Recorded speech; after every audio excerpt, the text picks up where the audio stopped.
and our partner, the ECDPM, which is of course a very well-established think tank in Brussels. We are extremely happy and delighted to have you here joining us today so we can go deep into the issue of the poly crisis. My name is Malte Brosig. I'm a professor of international relations at the University of the Witwatersrand.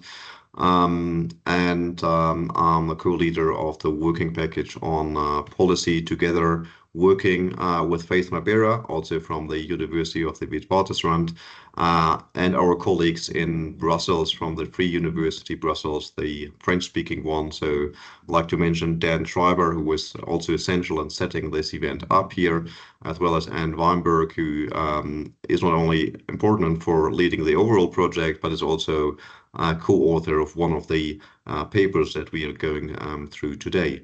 Allow me to say a few words on PolyCIVIS, so the project that's behind the launch of this event here. So it's an African-European network that's funded by the European Union's program of Jean Monnet. So we are actually 21 universities from the two continents, from many different countries, from many different disciplines. So I think this is a very well-placed and well-organized network that can actually bring a lot of knowledge to the table, especially when discussing such complex issues as the poly crisis.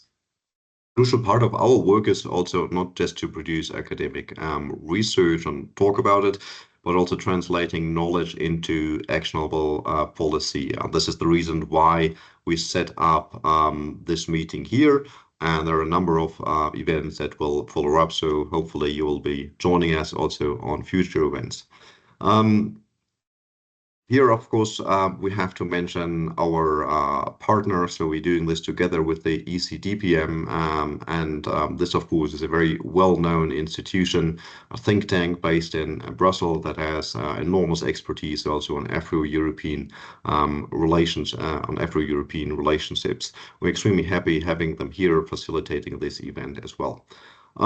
Without further ado, I don't want to waste much of your time on listening to just introductory words. I would like to hand over to Sophie de Smith from our partner, the ECDPM. Thank you very much. Thank you very much, Malte, for those very kind words, and good afternoon, everyone. My name is Sophie de Smith, and I'm Associate Director at ECDPM on Peaceful Societies and Accountable Governance. We're very happy to partner with the PolyCIVIS network on this very important initiative and to be here to launch their policy series. ECDPM is a think and do tank where we try to bridge policy to practice, and we're dedicated to making policies in Europe, Africa, and Africa work for inclusive and sustainable development. And so looking at the concept of the poly crisis, it has been a defining aspect of our era. And at ECDPM, we recognize that addressing the nexus between the different facets of the poly crisis and trying to unpack that and address the interconnected global challenges it represents for our societies, from climate change to the energy transition, food security to geopolitics, democracy and governance, migration and peace and security.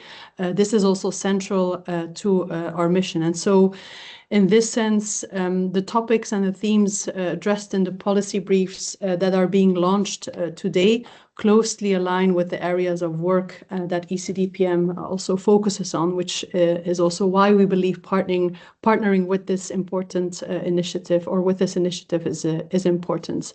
And so we believe that the work and these briefs developed by PolyCIVIS tackle really critical aspects of the policy crisis, and also highlight the need for interdisciplinary approaches to these topics. For example, on the transformation of humanitarian aid, which we will discuss in more detail later, are very important to offer valuable insights and practical recommendations for policymakers and practitioners in both Europe and Africa. I will be back later to facilitate the Q&A session, which I'm very much looking forward to. But at this stage, it's now my pleasure to hand over to Faith Mabira, who will be our main moderator for this webinar to present the agenda, the speakers, and the rules of engagement. Thank you. Over to you, Faith. Good afternoon, everybody. Thank you so much for making the time to avail yourself and attend this webinar. It's certainly an important milestone for us at the PolyCIVIS and the Policy Work Package specifically. My duty here is as the program manager. I'm also the coordinator for the work package based at the University of Witwatersrand along Prof. Malte Brosig, who has just provided an overview of the program and the work that we do. We've also heard from Sophie. At this moment, I just want to quickly provide a brief outline of the agenda, what you can expect coming up. First, we'll have a presentation of the two policy briefs. This will be followed by a panel discussion by Sophie. And then finally, we'll have closing remarks from Professor Weyembergh, who is the Vice Rector of External Relations at ULB and the Project Director of the PolyCIVIS Network. Also important to note that this webinar is being recorded for archival purposes, but it will be made available for those unable to join us live. Without much ado, it's my pleasure to introduce our speakers for today.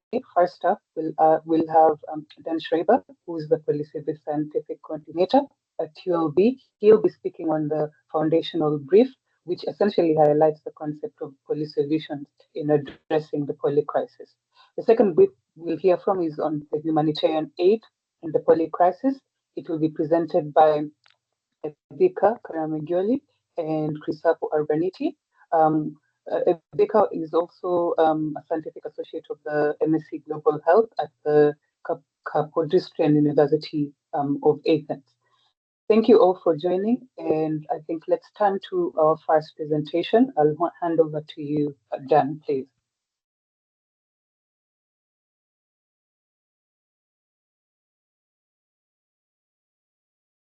Okay, thank you very much, Faith, and a warm welcome to all of you for this session. I will launch my presentation, and I hope it is visible on your screens. Yes, it looks like it is. So I will be presenting the foundational brief of our policy brief series, which kind of defines the scope and the interdisciplinary approach that we want to establish within this series. As you can see, it has been written by a number of academic experts from diverse universities, two on the European continent, two on the African continent, namely our university ULB in Brussels, as well as Aix-Marseille University, Witwatersrand University, and Makerere University, the last two being in Africa. So we are very pleased also with this collaboration, and I will be glad to present basically the main takeaways that we came to. As you can see on this slide, this represents basically the use of the term polycrisis over time. And you can see that in the very last year of the 1990s, the term was crafted. It emerged from the works of two French complexity theorists, Edgar Morin and Anne-Brigitte Kern in 1999. But it's only really over the past couple of years that it has gained important prominence. And I think that the World Economic Forum's Global Risks Report of 2023 played an important role in that regard, because it basically presented the polycrisis as a cluster of interrelated global risks with compounding effects, such that the overall impact exceeds the sum of each part. We have seen the acceleration over the past years, I think also due to basically the need to understand the complex interactions between the COVID-19 pandemic and its fallout, the Russian war of aggression against Ukraine, climate change, and other elements basically that came to the fore and where we were seeing the need also to better understand basically the transmission between various crises.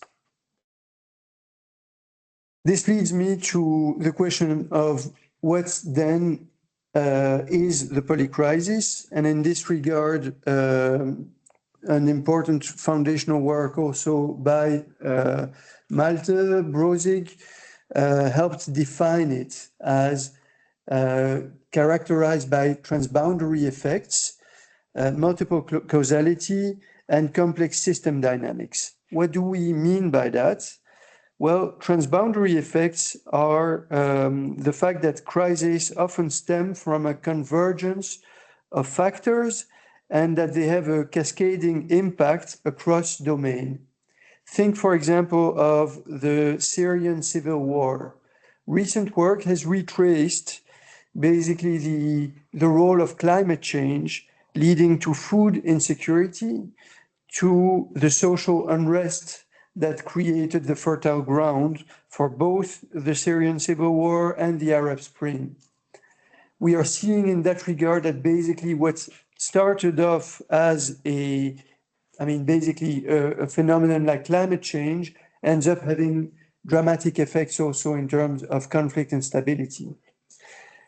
Second, multiple causality relates to the fact that various factors converge to trigger crises. And we are seeing, for example, that Russia's war in Ukraine is impacting also, for example, how much development money there is to spend across the world. And so we are seeing in that regard how there is not one single factor that has an impact on current crises. When it comes to complex systems dynamics, we are referring to the interconnectedness that leads to a downward spiral.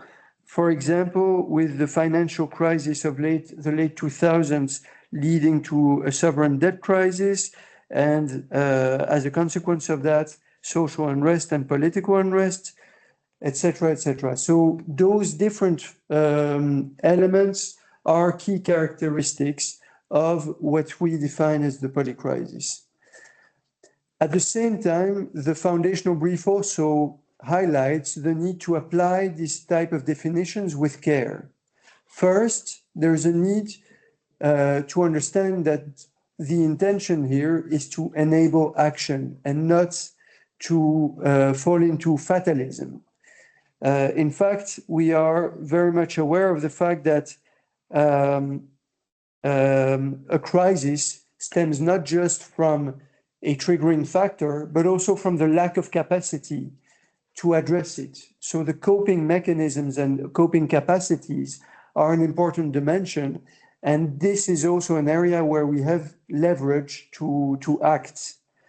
Similarly, the polycrisis is not expanding indefinitely. It can be managed. The second point is about the diversity of interpretations, and we have done a literature review in the context of our project that led to an understanding of the polycrisis being understood very differently by various actors, including in the academic world. And this means that in many ways, the polycrisis is not just one single interpretation. There are various ways to approach it. And this requires also to mobilize those different understandings of the concept. For example, there's a question also about whether polycrisis should be used in singular or plural form. And this relates also to a different understanding, fundamental understanding of two different facets of polycrisis. I won't go into detail on that because it is explained also further in the foundational brief itself. but allow me to also highlight the power dynamics that underpin the use of the word crisis and the necessity also to unpack those narratives to better understand basically how those users can be mobilized, often by elites with power, sometimes at the expense of the people who experience the manifestations of the polycrisis the most. And so it is important in that regard as well to really use the concept in a cogent manner. Now, moving to the human dimensions of the polycrisis. Basically, I was referring to the need also to look at our levers for action behind it. And in the paper, we are highlighting three key areas of attention in terms of the manifestations of the polycrisis and basically, let's say, the human areas where activity plays a central role. And those are, in the first place, global governance.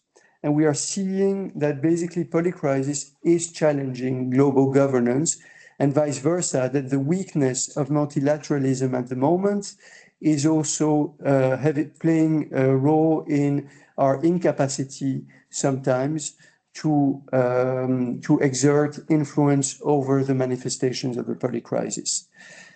Take, for example, the case of the COVID-19 pandemic, where we saw basically that the very institutions that were supposed to address it were also being weakened by years of power rivalries, diverging priorities, paralysis, and fragmented responses.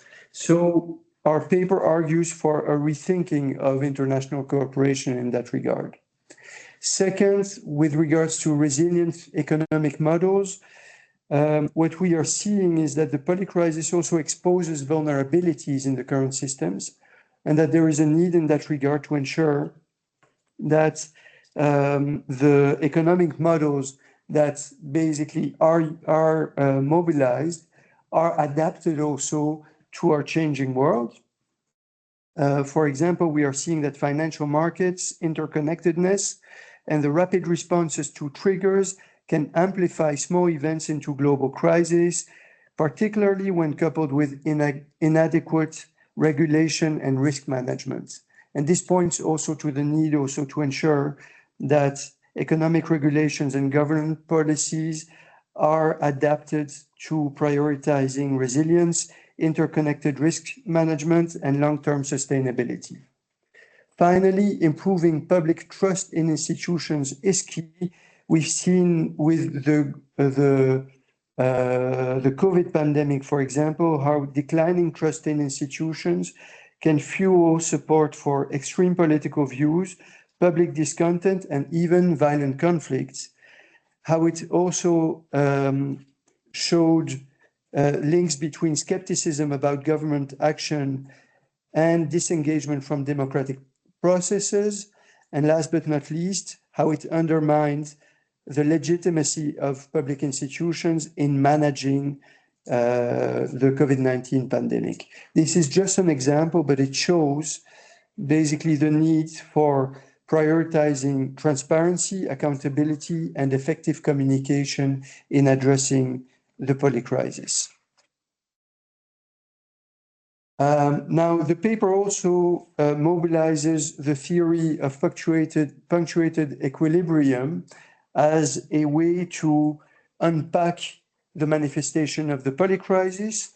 I won't have time in this brief presentation to go into detail about it, but it fits on one page in the foundational brief, and I think it might be interesting for you to have a look at it. The main elements that we look at in that regard is that this theory allows to put emphasis on acting on early warning systems before tipping points can manifest themselves and cascade into dramatic consequences. And second, to identify forcings, in other words, factors that exert pressure on the system, so that we are able also to look at the man-made elements that can be addressed.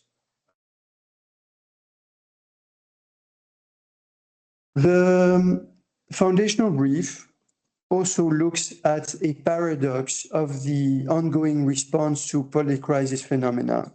And in that regard, it points out that ironically, the very governance structures and public policies designed to address the polycrisis may in fact inadvertently contribute to its complexity and its severity. And in this regard, the foundational brief looks at three types of complexity, namely substantive complexity, which is related also to how our understanding of the polycrisis influences how we can deal with it. And sometimes our oversimplification can be a nuisance to basically our ability to address it.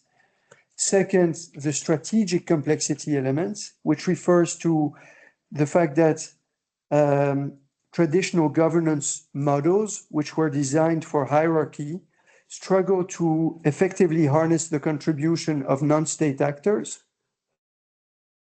And third, the need also to also look at institutional complexity, where we are seeing that often we are putting layers upon layers of new policies that end up basically contradicting themselves, which has been dubbed by Christensen and Lagrade as policy sedimentation. And this can have an adverse effect also on our capacity to effectively address manifestations of the polycrisis. This leads us to think about Polysolutions, and in the paper we address 8 principles that can be used to design integrated, multifaceted approaches to address interconnected challenges comprehensively. We are citing a few examples in this regard, but you can think of how the Sustainable Development Goals interact with each other and how basically they produce a comprehensive framework for tackling today's main global challenges. We are looking at a more meso level at the PhytoCat Regional Development Project in Katanga, which also has a very systemic approach to tackling public health, environment, social and governance aspects that require to have attention.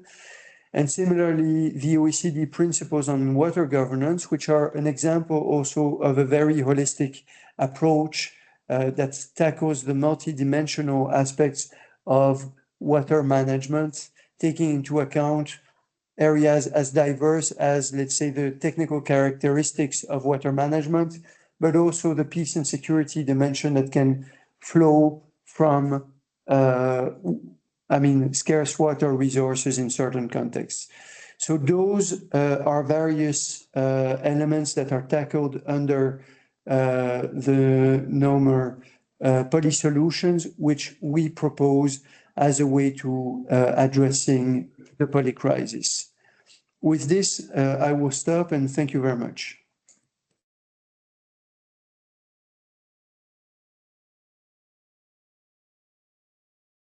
Thank you, Dan, for that comprehensive overview of the polycrisis and the need for interdisciplinary solutions. And I think you've really laid out and gone into proper conceptual overview of what the polycrisis entails. And I think while the audience is also mulling questions about this very important and timely concept, it's important now to also then move in the interest of time to the next segment, the next presentation, which will be on humanitarian aid in the polycrisis, local and systems thinking. Over to you, Evika. Thank you. Yes, thank you so much. If you could put up the presentation that I've sent you. And in the meantime, I would like to thank the whole, of behalf of the University of Athens of NKUA, we would like to thank the PolyCIVIS Consortium for this opportunity to document something that we had in mind, as we have been working a lot in the humanitarian sector for several years. And actually, this creation of this first or second PolyCIVIS brief was an opportunity for us, as you can see when you read it, in capturing both perspectives, the perspective of the academics, but also in a way incorporating this insight from the practitioners. I will start with the team. Actually, our team is Greek. We are Greek from the collaborators and scientific associates in the University of Athens in the master program on whole global health and disaster response with different fields. I come from with a legal background. Chrysafo has both experience as a very long experience in the humanitarian sector, and she's also a scientist. We have the team a social anthropologist and Professor Pikoulis, who was the previous dean of the School of Health Science, and he is an emergency surgeon. Having noticed that we are a Greek team, what we try to do, and you can read it through the policy brief, is that we try to capture this practitioner's perspective by organizing a focus group where we asked to practitioners from INGOs, international organizations. No, if we can stay in the first one. Okay, thank you. So we tried to ask them and ask them their feedback, their opinion, their perspective on how we can, what are the challenges, on how we can define what are the challenges in the humanitarian aid under the context that we all live in. So if we may go to the next slide, please, Faith. Thank you. So I think Dan has made a very comprehensive introduction on what is PolyCIVIS. For the next few minutes, what we will try to do with Chrysafo is we would like to insist a little bit on this environmental and climate crisis perspective and how humanitarian aid is changing its concept, its way of presenting itself, the needs that there are in facing the humanitarian response. And then Chrysafo will present a little bit some recommendations and some ideas on an action plan on how to tackle humanitarian aid in the polycrisis level. So let's start first off why we are talking about polycrisis and how it has changed the way humanitarian response is developed and is presented in different settings. If you consider it, and if you go a little bit back in what's happening in our world over the last year, you can easily understand that the pandemic and has changed the whole concept of what is needed in the humanitarian aid sector. There was a pattern for many years that humanitarian sector was mainly focusing on conflict-driven crisis, but with COVID and afterwards, with all the climate crisis facets, we have seen that there is a shift in the focus. And now we are talking more about interconnected challenges, about cascading risks, about the globalized polycrisis environment where the different climate phenomena are bypassing national boundaries, and the effects that they have are much more broader and much more different than the previous years. So I will again ask you to think about what Dan mentioned about this importance of sociopolitical landscape and how it influences the humanitarian response outcomes. We have in Greece a very recent case with the Daniel storms that have occurred, and if you consider what happened in our country, which was mainly a very big loss in the agricultural sector, and there was a huge environmental crisis because of the storms.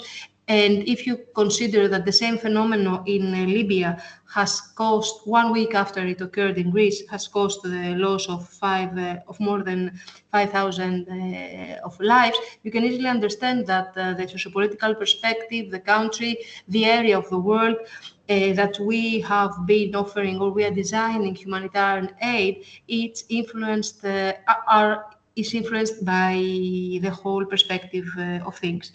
And again, I will go down about this issue of trust. If you consider COVID, what we have seen in COVID is that although in the humanitarian sector we are very in favor of technological tools and technological perspectives of how things can be easy for us in managing and designing projects or in implementing projects, I think that with COVID we literally saw that management of polycrisis is mainly an issue that has to do with the trust in the public institutions, with the trust of people in those who are in charge of dealing with natural disasters or with polycrisis.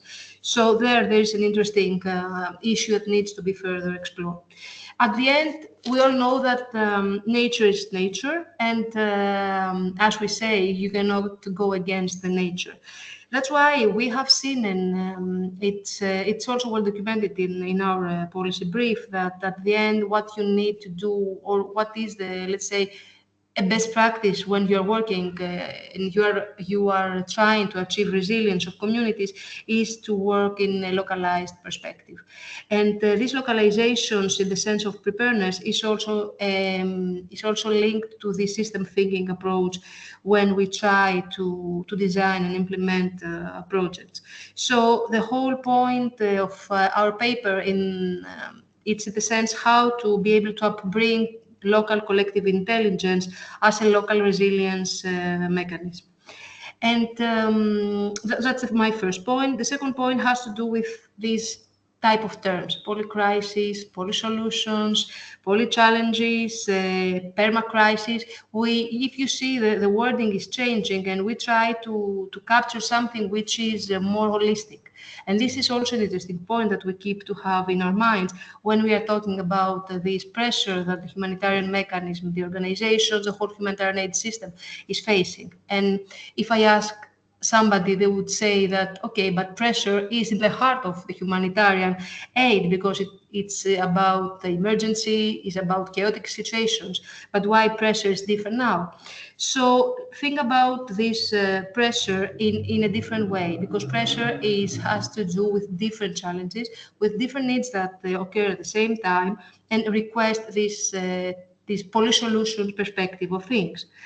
And here also comes the other term that we have been using in our policy brief about this permacrisis. So it's a term that tries to capture the fact that with polycrisis we are facing a lot of complexity.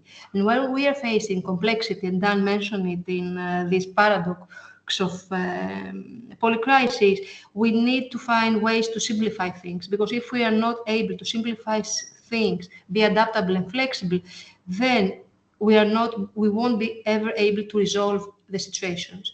So there is this permacrisis risk, which is totally linked to the paradox of polycrisis, underline the fact that when we are talking about crisis, we should not try just to manage them.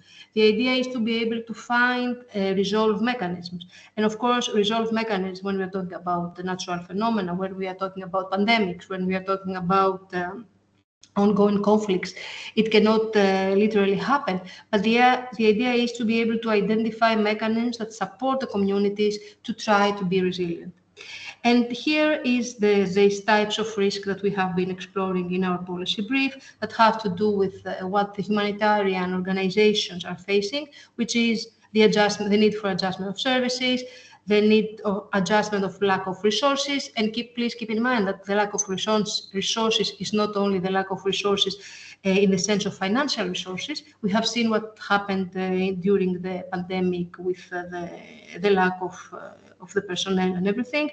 Also, we arrived, and yet again, the case of the pandemic is totally linked to what I want to say. We have arrived to a point that we needed to adjust the scope of the service that we are offering. And please keep this in mind that because now with the new landscape that's happening all around the world, and with what's happening in the United States and the changes that appear to be more than evident, these changes of scope of the adjustment of services that we need to offer in the humanitarian sector is something that I'm sure that will arise again and again. So what are the, let's say, the indicative way of walking through when we are talking about the humanitarian sector facing polycrisis? We need collaboration, we need interconnection, we need synergies. Of course, what type of synergies is a question. We need a local connotation of things and localization in the sense of sustainability and viability. And in the academic world has very well documented this thing that you need, if you want to go global, you need to start local. But I think that it's much more than an academic, let's say, outcome of research. It's a reality, and it's more necessary than ever. And again, think about what's happening in the United States. Think what's happening with this new landscape, the challenges that international organizations are facing, the challenges that most probably the humanitarian aid domain as a whole will be facing. And clearly, we need interdisciplinarity, just like Sophie mentioned in the beginning, but also we need better governance mechanism, and we need also benchmarking processes and a way to document data and be able to more than ever work in a way that we do the best possible exploitation of our resources. I would stop now, and I would ask Chrysafo if she wants to give some examples of more concrete ideas of policy recommendations. Yeah, thank you. Thank you, Evika. I think you've covered most of what is described in the policy brief. I would like to focus on the way forward and two of a couple of key. Chrysafo, maybe Sorry. Faith can say, she can go in the next one. In the next slide, please, so that you can have... Maybe the last one, yes. But it's... Thank you, Faye. So I was just saying that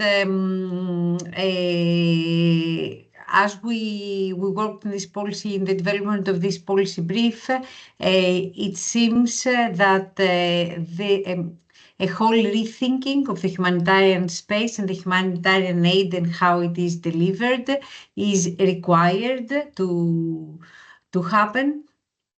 And it seems to be having two priorities. The one concerns the communities themselves, and the other concerns the existing resources and funding mechanisms. So starting from the first one, that is the communities, and more specifically the recipients of humanitarian aid, the affected communities, and the local communities directly impacted by crisis.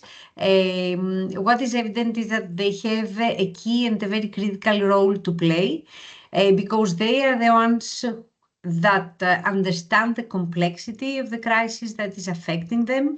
And in many cases, they know what is the most effective way to get deeper inside the community and to bring changes into their local context. So they are the ones living with the problems, and they are the ones connected to the members of their own communities. So they are the ones who have, let's say, the first role to play, a leading role to play, and they are the ones who should be placed at the heart of action. And this is where the shift in the focus on humanitarian aid comes, and the way that it is delivered and designed to be delivered so far. We need to take a step back, and then space needs to be provided so that the local actors are the ones who are having a leading role, and they take ownership of their own issues, and they lead the process of addressing them. And this is an imperative, and there are a lot of valuable lessons we have learned from recent crises. Before the COVID-19 pandemic, for example, was mentioned, but that the affected communities have the first role to play. Maybe it is said, but it is not a given in the way the humanitarian aid is provided. And it is not something that is going to happen on its own, but it needs to be given the space, and it needs to have some capacity building so that the local actors, they are supported, And they have this agency, and they have also the specific skill set that is required so that they can address the key issues of concern. And the second element that is highlighted into this policy brief is related to the resources. Resources do matter. And what has been observed is that more flexibility and another mechanism when it comes to funding needs to be put in place. So the current system seems to be very bureaucratic, it seems to be very complex. There is a top-down approach in most of the cases. So what is suggested, and it was also suggestions that came directly from people who have been active in the humanitarian field for many, many years by now, that these funding models need to be made more accessible to local actors, and resources need to be provided in a more direct way. So just to wrap it up and to go to questions maybe, single solutions to individual crises are not sufficient, and there is a need, an imperative, we would say, for systemic change, for better integration of local knowledge, better cooperation of all stakeholders, and not only inclusive decision-making process, but also an inclusive leadership model that needs to be put in place. So thank you very much. I will stop here, and we can go to the next step.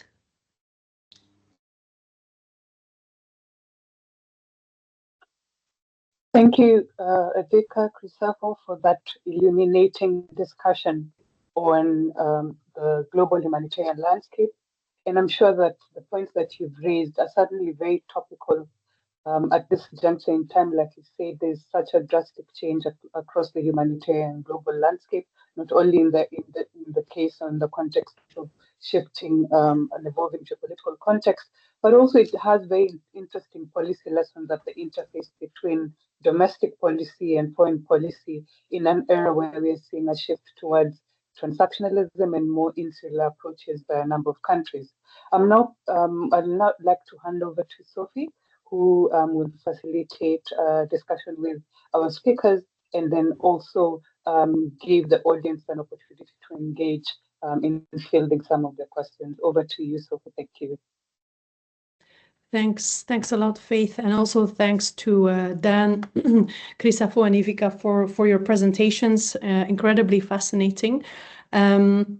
Just to kickstart the Q&A and the discussion, I would like to ask a few questions to dig a little bit deeper, and then indeed, as Faith says, we can open up to the audience. Maybe a first question for Dan. The foundational brief really tries to unpack this concept of polycrisis, and the term is new-ish, although you alluded that it's based on a theory that's not from sort of 2 or 3 years ago, but has been developed over the past 2 decades.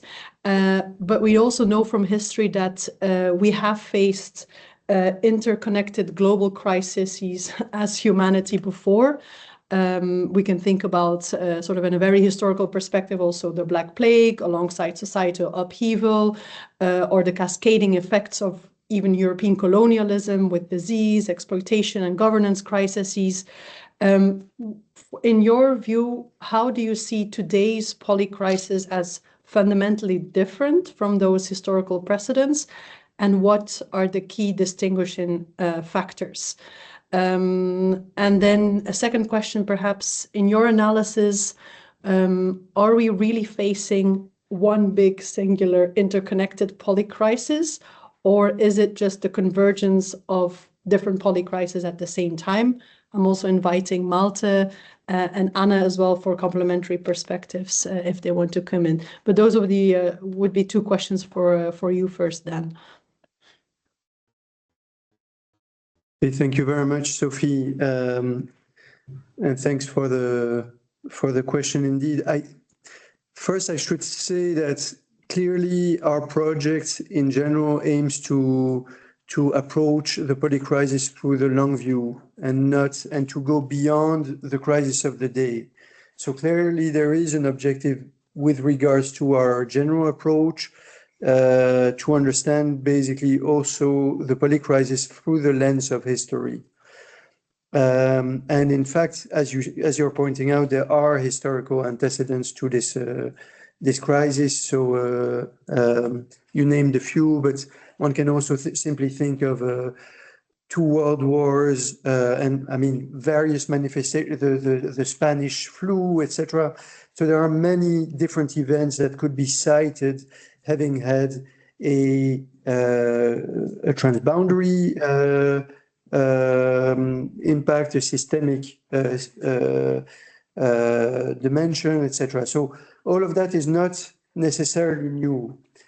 This being said, the polycrisis is unique to our era in the sense that it has a very strong anthropogenic dimension. So think of climate change, think of globalization, think of the technological acceleration that has been taking place. And most recently, I mean, last week, some of us were in Chicago and participated in a panel also about the polycrisis, where Mike Lawrence, also from the Cascade Institute, was speaking. And he uses the term polycrisis synchronization to talk about how various major drivers of change are occurring simultaneously and interacting with each other, leading to something that we have never seen before in history. Adam Tooze is also speaking in interesting terms about the polycrisis, highlighting also the specificity of the new context in which we are, in conjunction with the term of Anthropocene, that basically speaks about human impact also on the planet. And these are phenomena that we had not seen before. So yes, I think the polycrisis as we're facing it now is unique. And at the same time, it has echoes in history. I guess I would love to let Anne and Malte also a chance to deal with the second point you've addressed, and I'm happy to jump in as well. Malte, maybe you want to jump in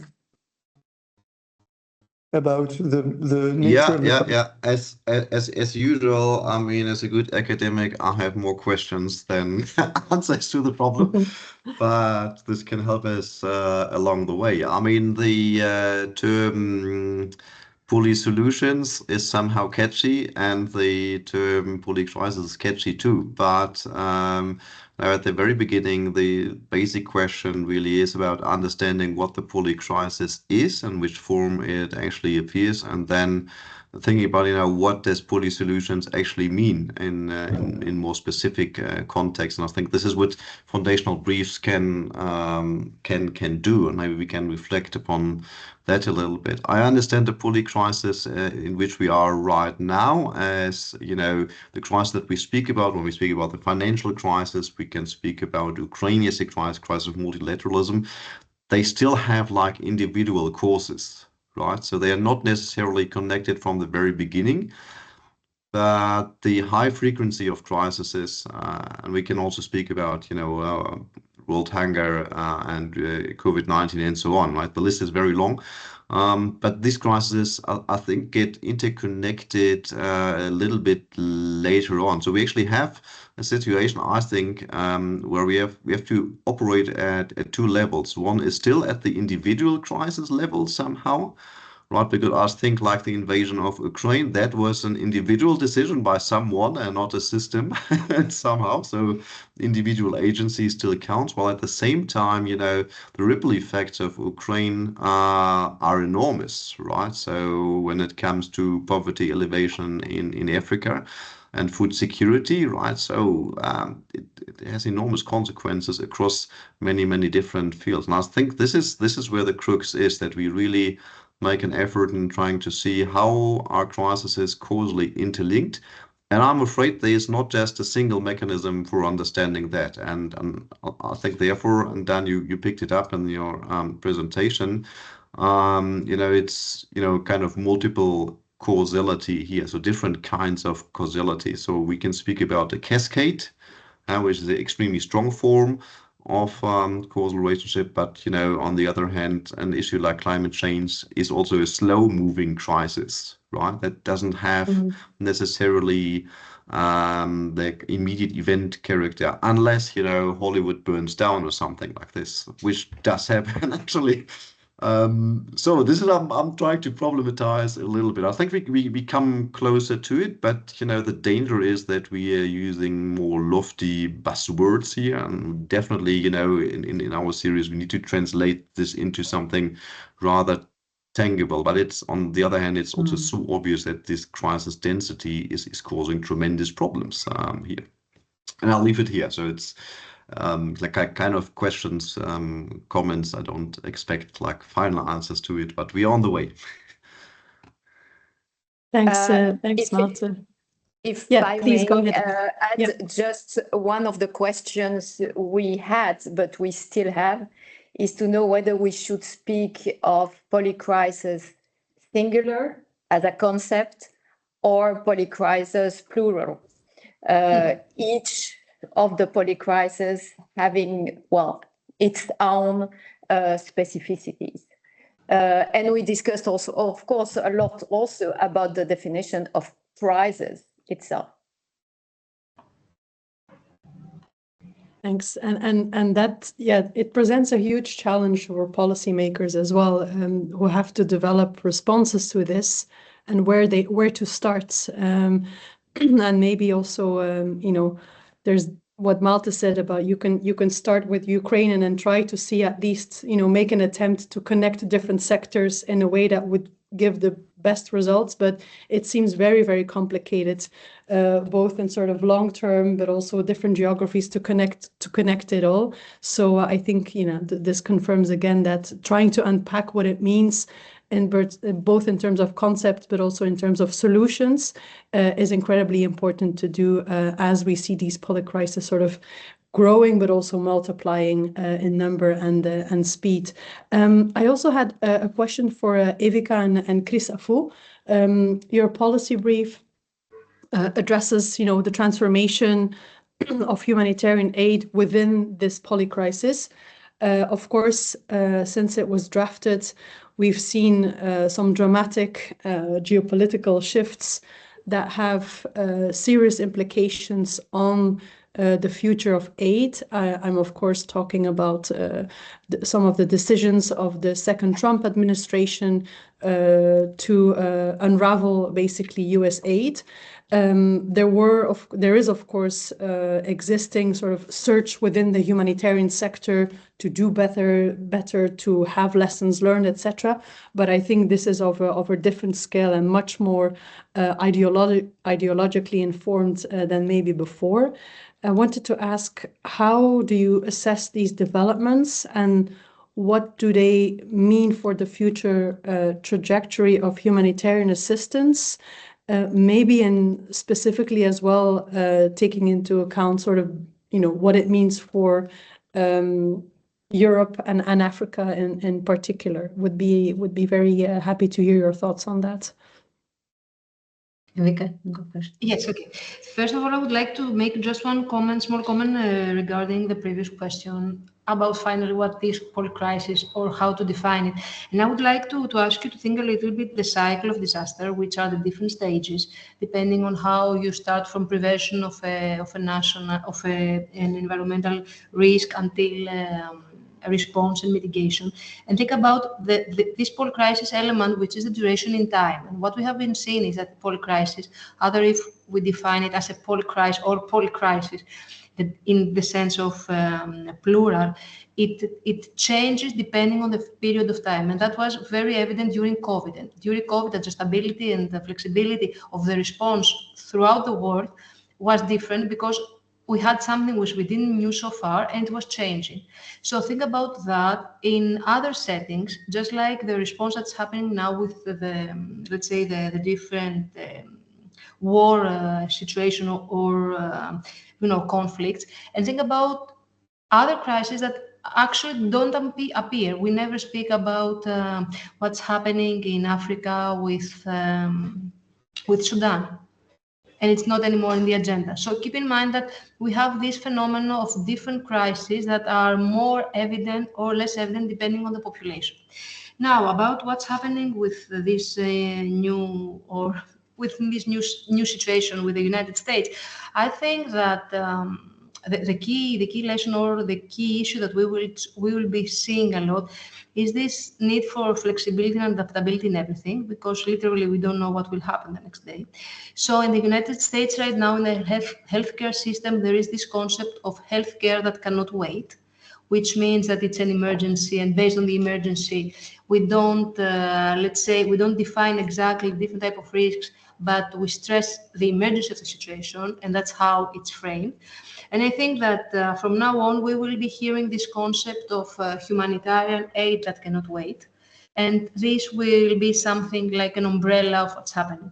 And also, this is something that as a PolyCIVIS consortium, we need to see and address how the wording is changing depending on the socio-political setting each time. Mm-hmm. And it's a great opportunity with these policy briefs that we open this discussion of old real situation, but new way of presenting things. Because at the end, the humanitarian principles are there, the needs are there, the people are there, but we need to adjust depending on the setting each time. Chrysafo, you want to say something? Yeah. Just a couple of words that the whole situation creates a lot of confusion, of course, and a lot of uncertainty because the lives of thousands of people are put at risk. And at the same time, the humanitarian aid sector that is already burdened is getting more and more stressed. So even the organizations that are independent in terms of funding, they are affected because they work closely with local organizations or other organizations that might receive other kind of support or funding. So what I think is what is described in the policy brief is even more relevant because of what is happening, just to answer to your question, Sophie. So we need to rethink the whole landscape and the approaches and more flexible ways in which the humanitarian sector can be structured and the resources are also distributed. Okay, great. Thanks a lot for those answers. I don't know if anyone from the team wants to add anything. Otherwise, I would be very happy to open the floor for questions. We have half an hour for this section, so that's quite a good amount of time, and we'll try to answer as many questions as possible. To ensure a smooth Q&A, you can either ask a question in the Q&A section of the call if you like, or you can raise your hand, and then I will invite you to unmute yourself and pose your question. After you've spoken, kindly put yourself back on mute so we can ensure a smooth sound for everyone. I'm just going to check whether there are any hands raised at this point. Yes, I see Christian Möllmann. Please come in with your question. And perhaps also introduce yourself, please.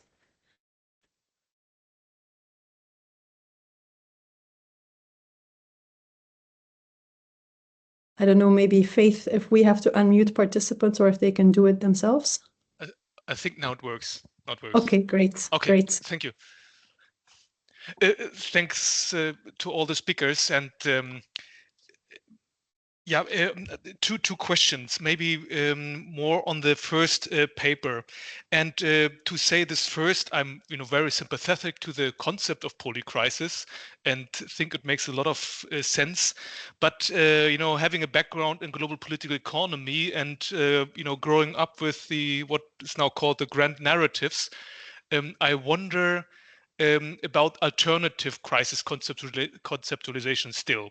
And back then in the 1990s, we thought it's all about global capitalism, and all crises can be meaningfully, explained, by this one single big narrative, capitalism, and which also describes as an analysis also the way forward, right?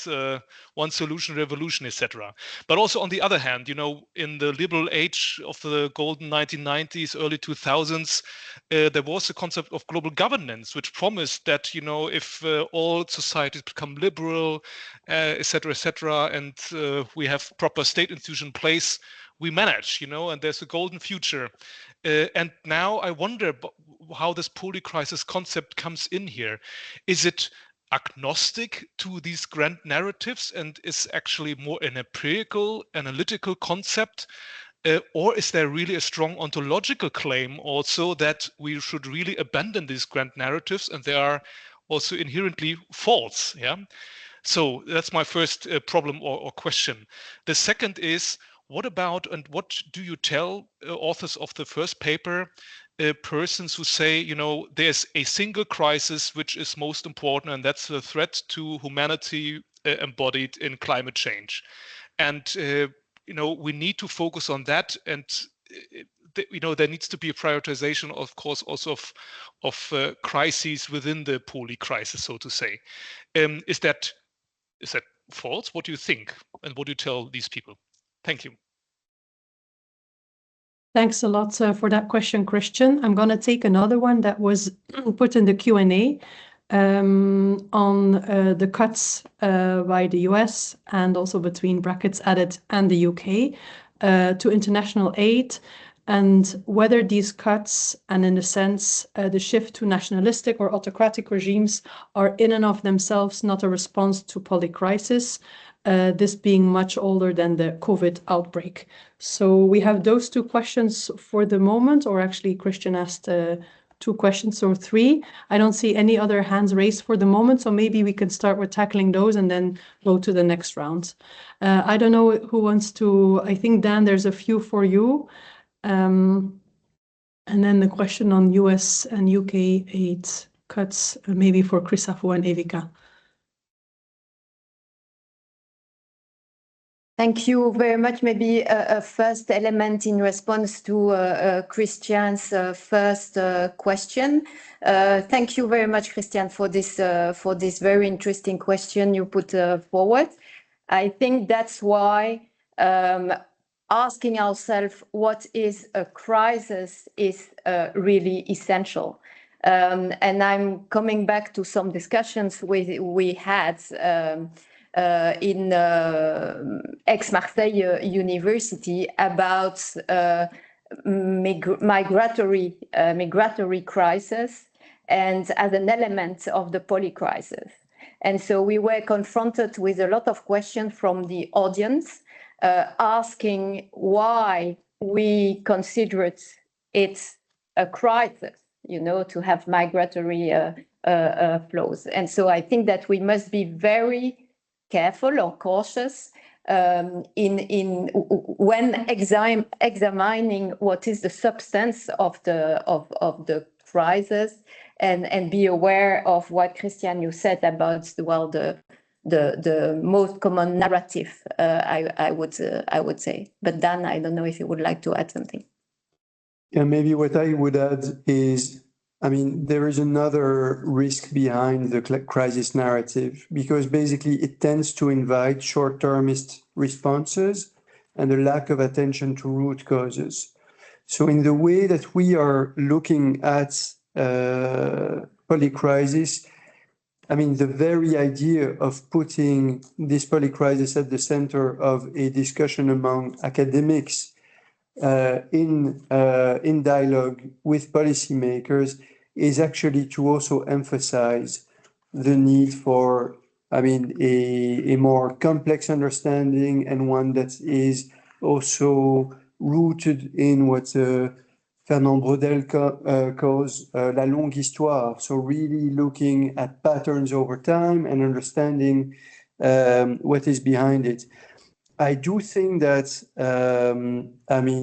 Christian, the elements that you put forward are might not be the full explainer of the situation we are in, but in our analysis and in the analysis that is embedded in the foundational brief, you do see indeed the aspect of global capitalism, global governance, and those aspects coming forward as elements that require attention, because those can be called forcings also in our system. I mean, basically patterns over time that can put pressure basically on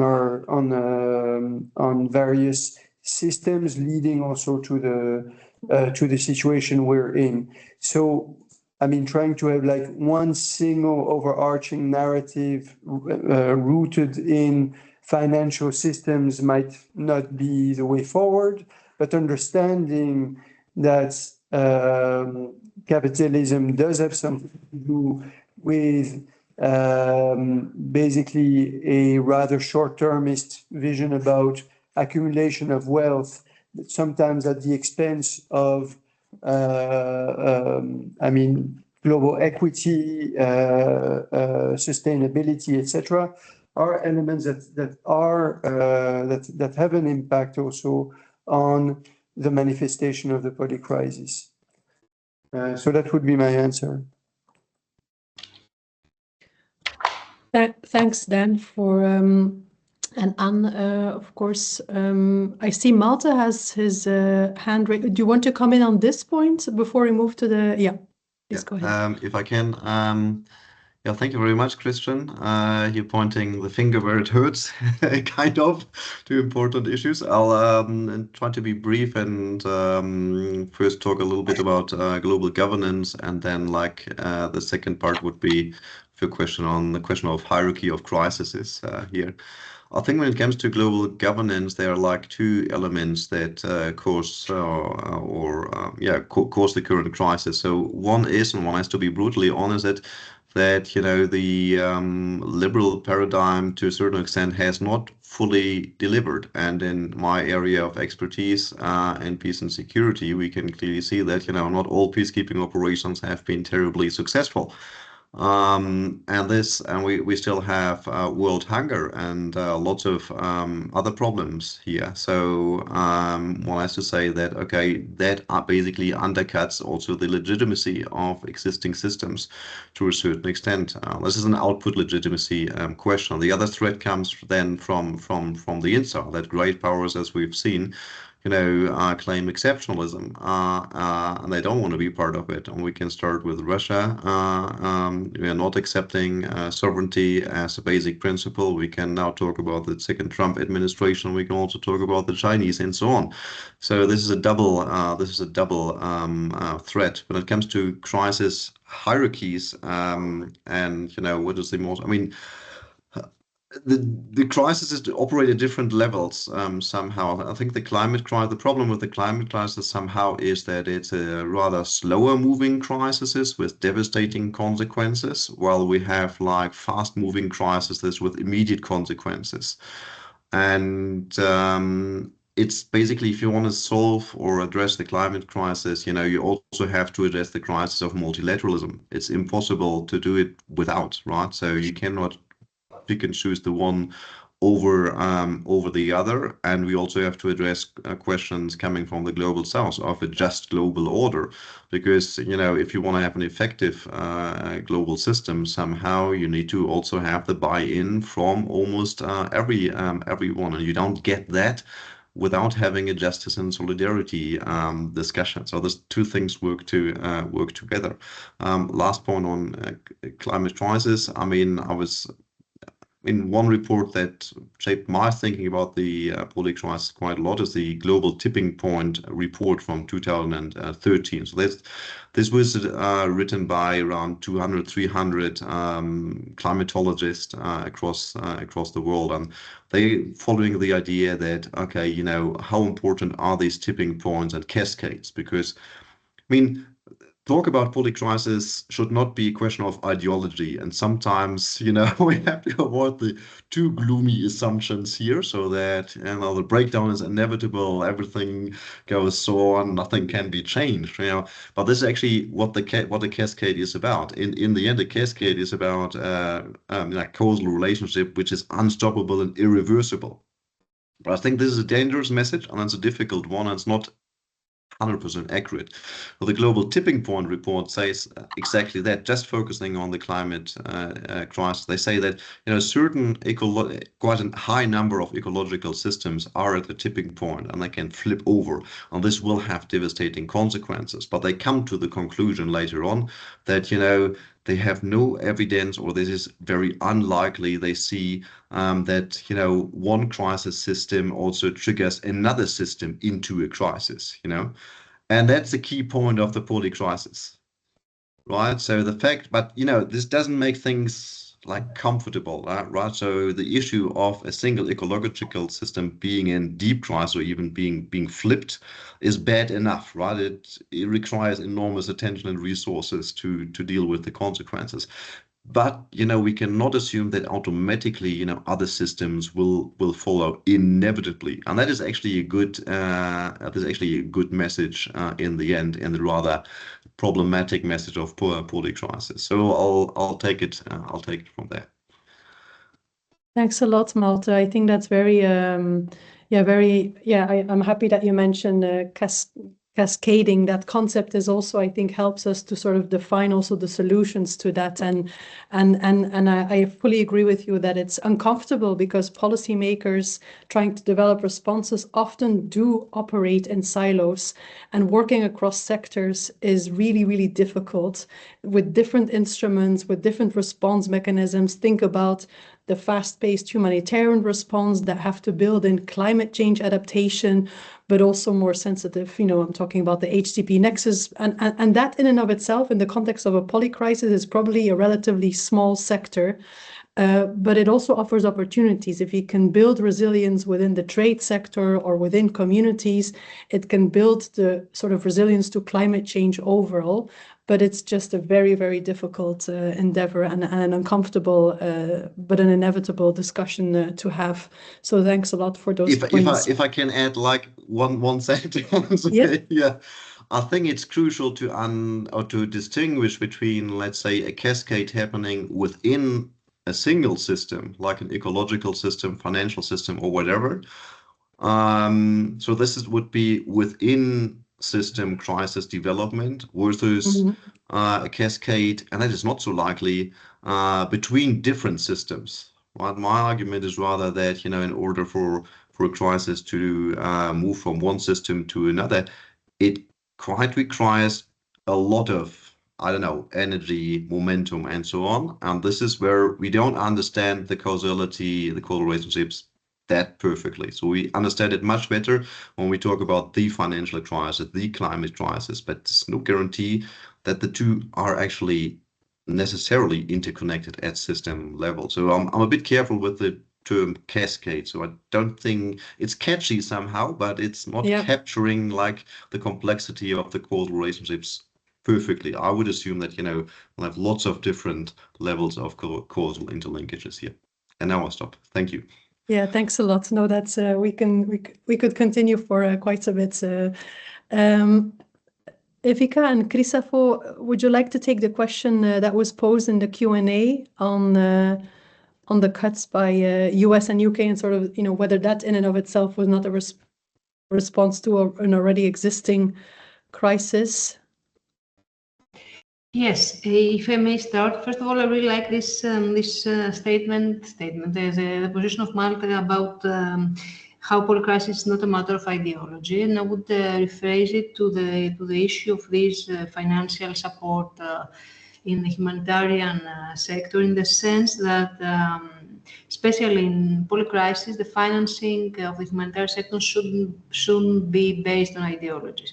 And what we have seen now with the United States, and we have seen it a little bit in the previous round of Trump, is something which is the reality. This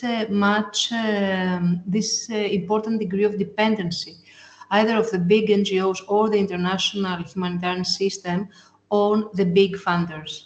And it's something that we have seen it. It has been discussed, but now it's more obvious than ever. And now, because of polycrisis and a different type of risk and the situation and the way the climate crisis is aggravating things, I think it's more than evident that the financing needs to be restructured and reshaped. And the dependency on the states, it's something that also has been criticized a lot because of the corruption of the data or of the mechanism of not reporting back. So I think it's the moment now to move on, and we have been trying to include that in our policy brief, to move on to some other types of either financing or other ways of collaborating in finding financial support for the humanitarian sector. Chrysafo, do you want to add anything?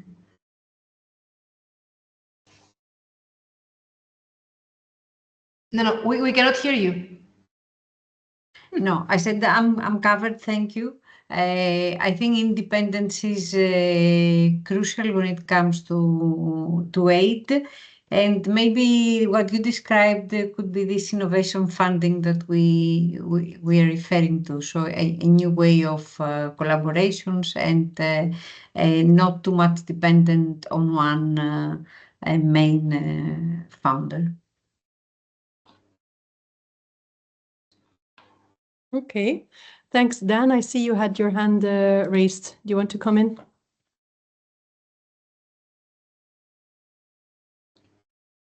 Thank you.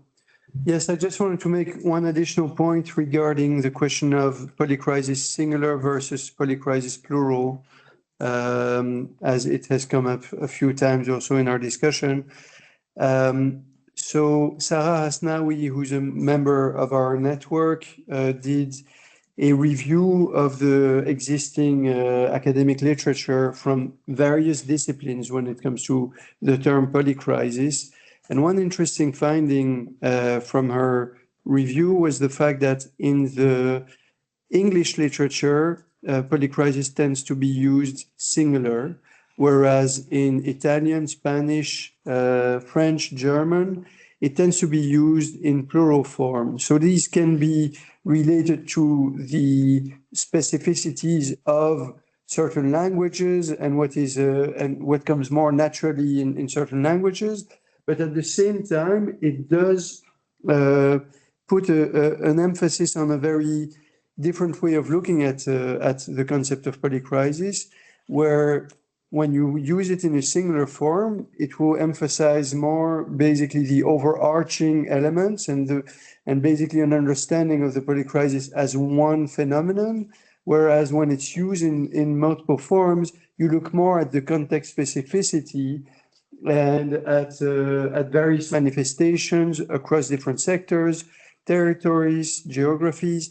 So we are seeing in that regard that those are not necessarily things that need to be exclusive. In our project, we have decided to keep those two lenses at hand and be able to use them differently, although we tend to use the term more in its singular form within the context of our project. That's all I wanted to add on this point. Thanks. Thank you. Thank you, Dan. I'm checking whether there are hands raised or any more questions from the audience. I would say don't be shy.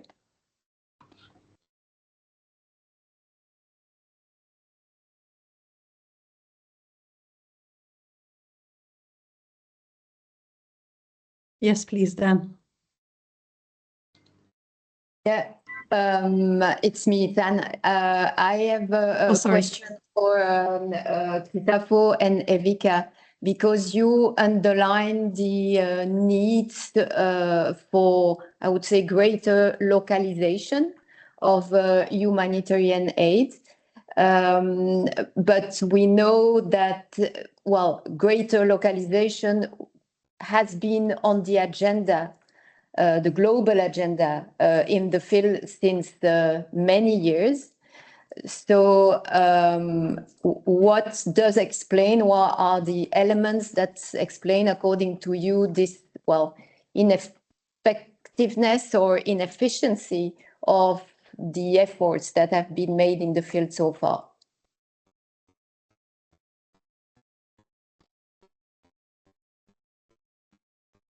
Shall I go, Evika? Yes.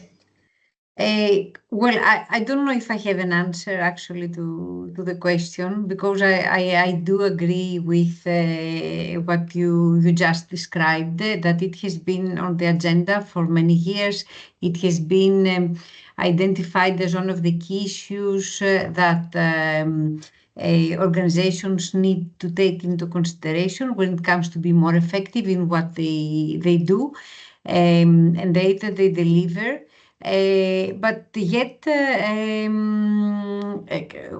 let's say, if I speak from the humanitarian sector perspective, we are falling short. So I think the right question would be maybe what are the current crises are pushing us to do that we have not done yet so far when it comes to actually implementing the localization of aid.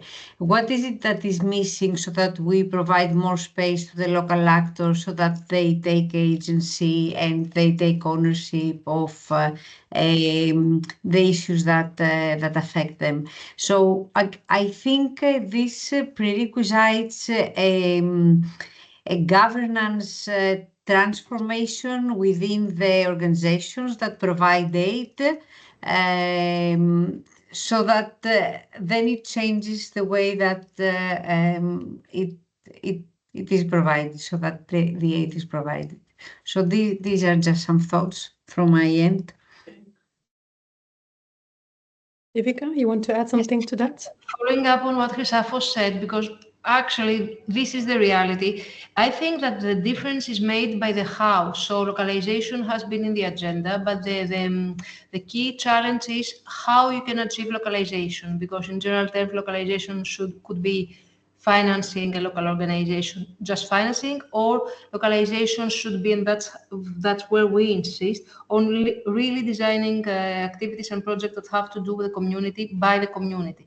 And also, if you go to the other way around, and we see whatever example we have from humanitarian sector, which can be considered as successful, and the success, how can we evaluate? For us, sustainability and viability and ownership is a success in the local level on humanitarian interventions. We can see that the way the interventions were designed in local level matters a lot. And that's actually one very nice idea about another policy brief on, at the end, how you can measure success in local level. Okay, thanks. That's something to look forward to. Our time is almost up, but I see one hand from the audience, and I want to give him the floor. Germain, please come in with your question before we head to final remarks.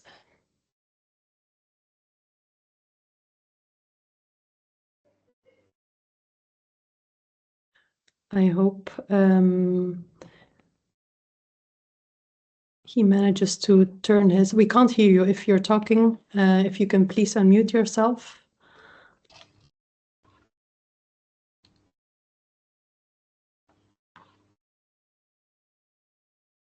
He is unmuted, so I think it's on his end, but he is able to unmute himself. Yeah.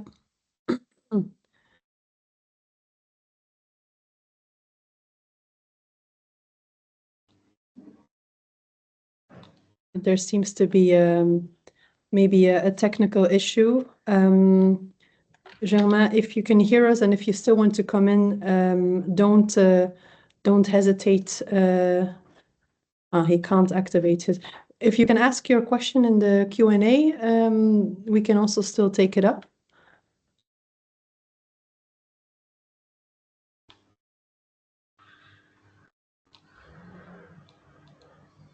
Otherwise, I think we will perhaps wrap it up here. I will hand over to Faith for some closing remarks, and then Anne will also add some from her side.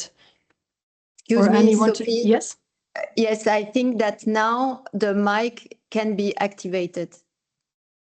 Germain, could you try maybe once again? No?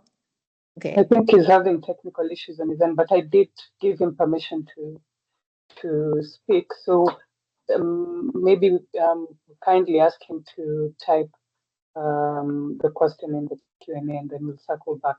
But in closing, there's two important things that I would like to take this opportunity before I hand over to you, Anne, for closing remarks. So, sorry, Faith. Okay. He just put his question in the chat, so I can yes, I can read it out. How to create the link between thinking scientifically on the polycrisis and polysolution and decision-making skills. I think a very, very important question. So great to have that in the end. I don't know who wants to tackle this. It's a big one.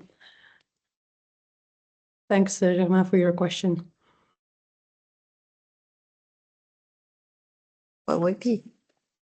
Well, Sophie, to some extent, your think tank, Think and Do Tank, is probably also well placed to answer this question.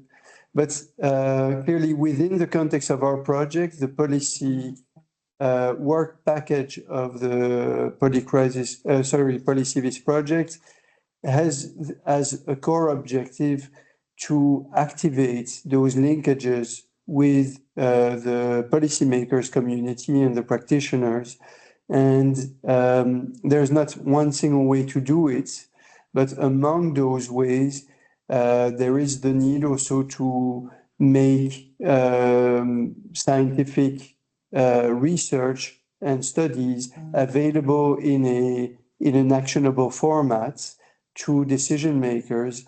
And the Policy Brief Series in that regard, I mean, and thank you very much, Germain, for this, because it offers an opportunity to make that point. The Policy Brief Series has precisely this objective. We want our policy briefs to be to contain actionable recommendations that are derived also from scientific research, but that have practical implications also for the way forward. Over. Thank you. Thank you. Faith, I'll hand over to you to make the wrap up, and then hand over to Anne, I think, for the final remarks. And otherwise, just from my side, thank you very much, everyone, for the questions. I think this was a very interesting discussion. And thank you very much for that last question, which really goes to the crux, and just to underline that ECDPM is ready to engage further with PolyCIVIS and trying to bridge exactly that between scientific research and evidence, and formulating that into lessons learned. I think there's a huge need for learning from what has worked and what hasn't, to really craft better responses in the long term and for sustainable results. So yeah, I think this was a good way to kickstart that discussion again. I'll hand over to Faith. Thanks a lot. Thank you, Sophie, for facilitating that segment. I think we can all be in agreement that a couple of insights have emerged from the discussion and from the deliberation. And then I also would want to hope and highlight that the discussions and today the presentation that they've sparked the thinking machine in a lot of us, and really highlighted the usefulness and the analytical utility of the polycrisis as a concept that's very important for various stakeholders, including policymakers. And it's with this in mind that I also want to highlight that indeed we are open for receiving the next submission for the next round of policy briefs. I put it in the chat earlier, but it will also be disseminated across all our networks. But essentially, just within the next few weeks, we invite and we welcome the submissions on the Polycrisis and Policy series. And just as Dan mentioned, essentially, when you're thinking about the policy briefs, think about submissions that cover the polycrisis across time, across various crises, and also across interdisciplinary clusters, which is what I hope the presentations today have highlighted. Secondly, I also want to invite you all to keep abreast of developments on the PolyCIVIS network and the CIVIS network more broadly. So please subscribe to the CIVIS newsletter, and you'll be able to also see how the project is unfolding and some of the key developments, key insights that emerge across the different work packages, including our own, which is the policy work package. And with that, I also want to really express my gratitude for all of you for making the time this afternoon to join us. We hope that we've managed to add value to your thinking on the polycrisis and policy. Thank you for the attention that you've given us. I would want to hand over to Prof. Anne Weyembergh, who is the Vice Rector for External Relations at UOB, and also in her capacity as Project Director of the PolyCIVIS Network. And over to you. Thank you so much, Faith. So this event comes to an end. We think it has offered great insight into the complexities of the polycrisis, both on the concept of polycrisis, but also on concrete polycrisis. It has also offered great insights on potential pathways towards what we have called Polysolutions. As the PolyCIVIS network and ECDPM move forward on these issues, let's keep the spirit of such open and constructive dialogue. We think that more than ever, considering the current context, we need such Euro-African dialogue and conversations, seeking solutions that are not only technically sound, but also socially just and environmentally sustainable and flexible, because we have heard a lot about the need for flexibility. To our audience, thank you very much for the questions put forward. As Faith told us, so these are only 2 policy briefs, but many others will come. So we took the commitment to have at least 20 of them, so keep posted about these. So our network is about developing links and developing the dialogue with policymakers, but it is also about developing teaching program in the fields and about developing research in that field. So many activities on our plate and for the future indeed.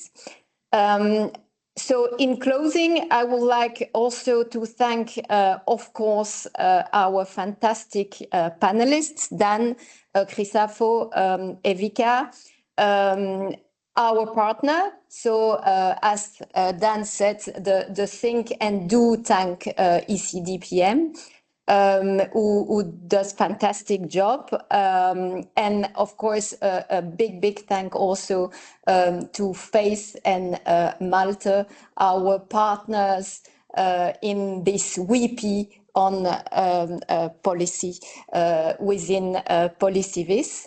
And so together we can and we will face, and here I quote Dan, we will face the polycrisis with resilience, vision, and shared commitment to a more just and sustainable future for all. So thank you again. See you next time for, the events to come. Thank you very much. Thank you. Bye. Thank you. Thank you, everyone. Bye, Sophie. Good afternoon. Thank you so much. Yeah, Bye. bye-bye. Bye, Anne. Bye, Dan. Bye, Malte. Bye, Faith. Bye. Bye, Chrysafo. Bye.